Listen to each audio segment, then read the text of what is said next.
All right, hey, it's Rob, and I've got a crazy story for you today. A sad story, actually, and this will certainly take a little time, so I hope you indulge me. I'm just learning about it too as I go, and I'll show you what I found so far. But so this morning, I was just doing a Google Earth search. I spend a lot of time on Google Earth looking at places that, I'm interested in, seeing, or places I've lived before to see what they look like now, that kind of thing. So the summer of 1988, I lived in a house in Ann Arbor, Michigan, 948 Greenwood Street.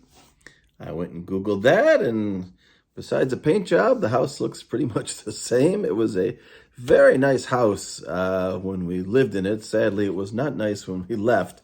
House was built in 1911, and it's been there, for more than 100 years now, of course. Ann Arbor's a college town. The house is rented out to college students on a perpetual basis. I lived there in 1988, and I think it had, before us, gone to a private family. Maybe somebody had purchased the house and they had just lived in it themselves. Many college professors and people, associated with the University of Michigan would live in the area. And so the house had been redone, it had been remodeled inside, and it was really nice. And unfortunately, I lived with a bunch of basically high school students who had just graduated.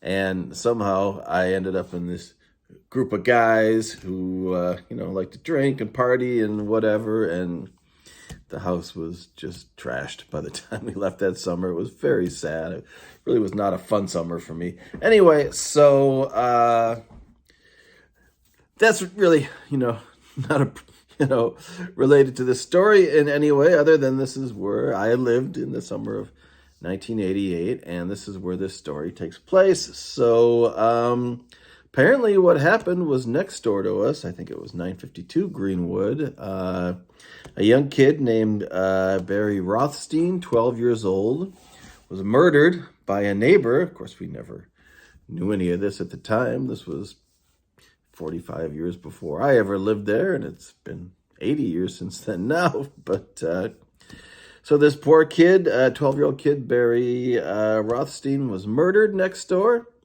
And apparently they dragged the body over to the backyard of our house, at 948 Greenwood, where he was found. And there are multiple articles about this story. I'm just going to point the camera at my laptop and just go through very quickly, or probably not too quickly, the details of this case, because I believe things like this deserve to be remembered. And I have a personal connection because there was a guy who lived a couple houses down from me when I was growing up outside of Detroit, and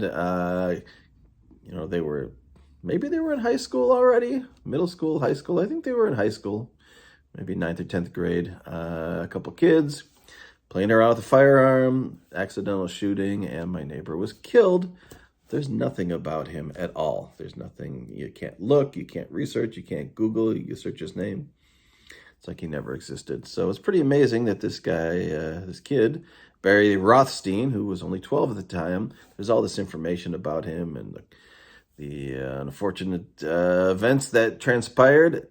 In the back of the house where I used to live, there was a deck there by the time I got there. So this area they're showing here that I'm about to show you, I wouldn't have access to. But in any case, let me just go over this case of Barry Rothstein and the guy Jack Wall, who ended up admitting to the shooting, and the details that are listed here in the historical coverage from 1943.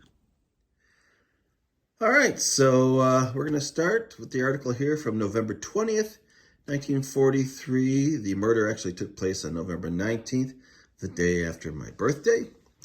And it's a murder investigation scene outside of 952 Greenwood. Like I said, we lived at 948, right next door. And that's unfortunately where the body of this kid ended up. I've got a bigger version of it here.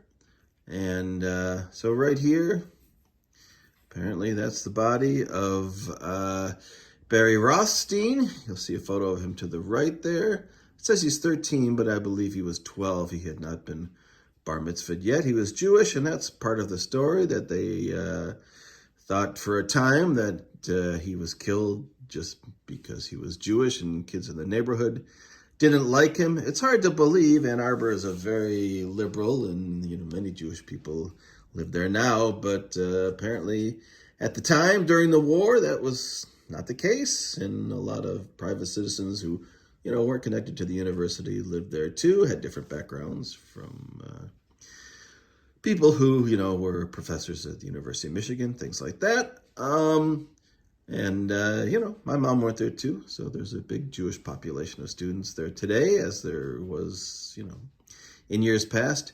Anyway, so like I said, there's a deck covering this area now, but that's right there. The white spot is where Miss Marie Berg, who lived at 948 Greenwood Avenue, the house we lived in, found the body of Barry Rothstein. It says he was murdered sometime between the time he left his home to go to Burns Park and midnight. They followed marks from the body back to the Albert Wall home at 952 Greenwood. That was the house to the left of our house, and questioned 11-year-old Jack Wall, the only member of the family who was home. Here is Barry Rothstein. Again, says he's 13, but I know he wasn't bar mitzvahed, so I think he was 12. His parents were Mr. and Mrs. Samuel Rothstein. You never get the name of the wife. It's always Mrs. Samuel Rothstein or whatever. They lived at 939 Greenwood, across the street.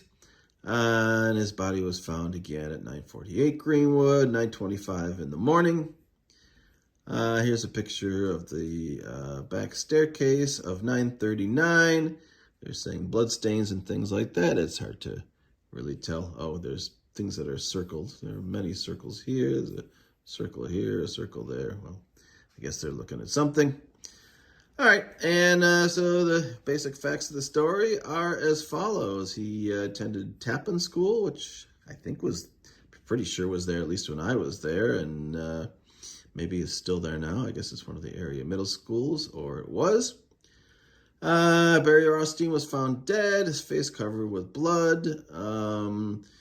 Police chief says the boy had been murdered, shot in the chest with a .22 caliber gun. The detectives were examining bloodstains, etc., in the Wall home. They questioned half a dozen people in the morning, have made no arrests. They see bloodstains in the kitchen of the Wall home, on a refrigerator. The Rothstein boy was killed sometime before midnight, but they did not know when. An unused cistern with a concrete cover had been tampered with. Oh yeah, an attempt might have been made to put the body in there, so it's like a well or something in the back of their house, and the body was originally put there and then dragged over behind the house where we lived. They questioned Jack Wall, who was 11 years old. He was the only one at home. His father worked at the Willow Run bomber plant. Of course, this was during the war, and they were making bombs and parts for planes and tanks and everything else, I'm sure. They found a wooden pistol, a toy with him or whatever, that was known to be something he carried around. Here's the interesting part down here. Mrs. Rothstein was hysterical. She said kids in the neighborhood wanted to kill him at 11 o'clock today. His son had told her about the threats, but had not specified by whom they were made, except they were made by his quote-unquote friends. Asked why they had threatened him, Miss Rothstein said because he is a Jew. Right there. So nobody knew, the motivation behind this crime or anything like that. And nobody knew who did it, although they were questioning the kid who ultimately was going to be found guilty of the crime. They have lived there for 2 years, it says, the Rothsteins. All right, so we'll zip ahead to the next article here. Some I can see without blowing them up, and some I've blown up over here. Again, November 20th, 1943. Here is, in fact, Jack Wall, who then admitted he held the gun which killed Barry Rothstein in November 43. Here is a photograph of the very young Jack Wall in his house at 939 Greenwood, I'm assuming. And here's where he admitted holding the gun in the shooting. I think I have blown this one up over here a little bigger. Yeah, there he is again. This is from November 22nd, stamped 1943, or should be. Barry Rothstein's 11-year-old playmate described what happened. He admitted at noon today that the pistol in his hand discharged into the body of his playmate, Barry Rothstein, 12, causing his death. The police were calling it accidental. He admitted it after he tried to hide the gun and hide the body. I don't know. I guess if you're an 11-year-old kid, you really don't know what to do. But nobody was home at the house. He originally said he didn't know the gun, which is a German Mauser, was loaded. And then he finally confessed 3 hours later after intensive questioning. I'm sure he had intensive questioning. And he said the fatal weapon was lying on the drain board, on the counter of the kitchen, and that the gun was defective. It had a weak trigger spring, so the gun was kind of left around and not used because they knew it was no good, because it had a weak trigger spring and would fire without a trigger squeeze if left cocked. So Jack Wall admitted that he cocked the gun and it went off, and that's when the death occurred, Barry Rothstein's death. The gun was discovered beneath the floorboards in a third-story closet of the Wall home. So he had hidden the gun, he had hidden the body. The Rothstein boy was found in the backyard of Miss Marie Berg, 948 Greenwood. They questioned the family. We don't need to know the details of the actual injuries and things like that. The prosecutor stated that the Walls boy's father would appear in municipal court to face a charge of possessing an unregistered gun. And we have a current case now of Ethan Crumbly, whose parents are being tried now for the deaths that he caused in a school shooting in Michigan a couple of years ago, saying that he's responsible, that the parents are responsible, in part because they left this gun around this unstable kid. And so I'm sure this was a misdemeanor and not a serious crime. Possessed an unregistered gun, and so they brought him up on charges for that.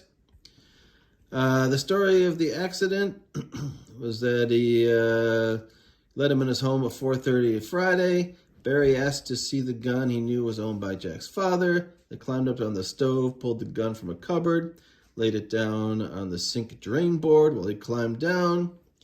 He then took the gun. He said it was holding it when it fired, but does not remember pulling the trigger. Barry was brandishing his wooden pistol he always carried with him, and the Mauser went off. Then he wiped at the blood, trying to clean it off with the rag. He burned the rag in the furnace. Boy, this guy makes a good criminal. And he lay down in the living room to await his mother, who arrived at 5:30. About 7:30, after eating his supper, he went on an errand for his mother, during which time he dragged the body of the Rothstein boy into the backyard of Miss Berg using a flashlight. Left it back there, asked to explain why he had failed to tell the truth. The Wall boy said he thought he might be implicated in a murder if authorities knew. He held the gun when it went off. 11-year-old also said that Barry's mother had appeared at the Wall home, 952 Greenwood Avenue, near dark, and asked if anyone had seen Jack. And he said, I wonder if it's who, the 11-year-old, said, I haven't seen him for some time. Jack didn't tell his mother of Miss Rothstein's appearance, he said, because Miss Wall was in bed. He admitted, however, that she wasn't asleep and that he had kissed her goodnight. He said he didn't feel well, but he seemed all right in the morning. All right, getting into the weeds here a little bit. But anyway, those are the basic details. And my doggy is crying. There's an article here, and the lesson from a tragedy. Sadly, we still haven't learned this lesson, and we still keep going through the same thing today. And there's just an article here, an opinion piece about how guns, are serious things, that boys are going to want to play with guns and that they should be put away. And the shooting of Barry Rothstein is regarded as an accident by the authorities. Like most accidents, it could have been prevented. Jackie's father knows full well how best it could have been prevented. There is no use in offering him recriminations because he possessed the gun and left it loaded on a shelf. And that's what caused the accidental killing. It says last year, 1,100 persons, 30% under 14 were killed accidentally by firearms in American homes. Sadly, of course, This continues to happen to this day. That was November 22nd, 43. I'll zip through the rest of this. They wanted to determine if he was a delinquent because he was left alone all the time and in the presence of a gun. His father pleaded guilty to having an unregistered firearm. They pointed out that on the 25th, there was an article that firearms less than 30 inches long must be registered, reminding people that they had to let the police know if they had a gun. It says a lot of queries about which guns needed to be registered were a result of the fatal shooting of Barry Rothstein, 12 years old, at the hand of Jack Wall. Jackie Wall had his hearing. He, I don't believe, was ever charged with anything. He sat in front of a judge, explained what happened with the sad event. He was sent to children's home by the judge, I think basically because nobody was home in his house and there were guns available. He was given a neuropsychiatric examination within 30 days. And I don't expect he spent too much time in a children's home. They classed him as a delinquent because he pointed the gun at another person even without malice, and the person was killed. An adult would be charged with manslaughter under the same circumstances. He had no choice but to term the Wall boy delinquent. The judge further explained his decision, basically saying that had Miss Wall been in her home where she belonged on November 19th, so they are chastising the parents. They are claiming that since both parents were working or not home, that's why this tragic situation happened. So they're criticizing the parents for just not being around.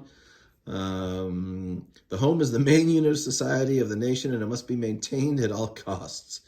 So he spent a little bit of time at the children's home or whatever. Like I said, I'm sure he went back home soon enough. And then we go to 10 years later, another unhappy scene, but this is a stage play, actually. And apparently, Jack Wall was an actor in town. If it's the same Jack Wall, it looks like it could be. And he was in this stage play. Here he is cast right here. So he went on to be an actor in community theater, and I can't find anything else about him.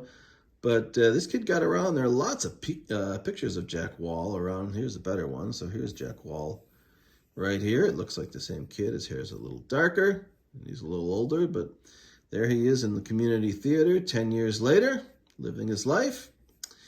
And there's a couple other pictures that are really great pictures, and somehow Jack Wall kept getting himself in these pictures. Here's Jack Wall right here up against the wall, and they're having a junk drive or whatever for the war, trying to collect a bunch of stuff. And that's a fantastic picture. I'd really like to have a copy on my wall. It's just a great looking picture. That's from June 2042, so before the murder. The Victory Club, of their own initiative, have been scouring the area for scrap paper, rags, rubber, and metal.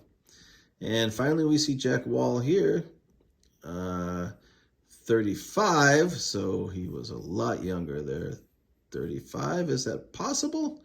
35, he would have been 5 or 6, maybe. That's definitely looks like Jack Wall. And they are drinking from a 50-gallon barrel of sweet cider at the Otto Wagner Mill along the Huron River. And one afternoon, these boys, together with other groups, consumed 16 gallons of free cider. How about that? So there you go. There's the story of a terrible murder that took place in Ann Arbor many years ago. Actually, my math was off there. He might have been 3 or 4 years old, Jack Wall, at the time that photo was taken at the cider mill. But anyway, wrapping it up here, just wanted to express my condolences, even though it was so many years ago, for what happened to Barry Rothstein and so many other victims of senseless gun violence. Everyone thinks their gun will be used for protection and, nothing bad will ever happen and they'll look after them and keep them locked up. But you hear these stories all the time. All right. That's what I got for you today. And until next time, later.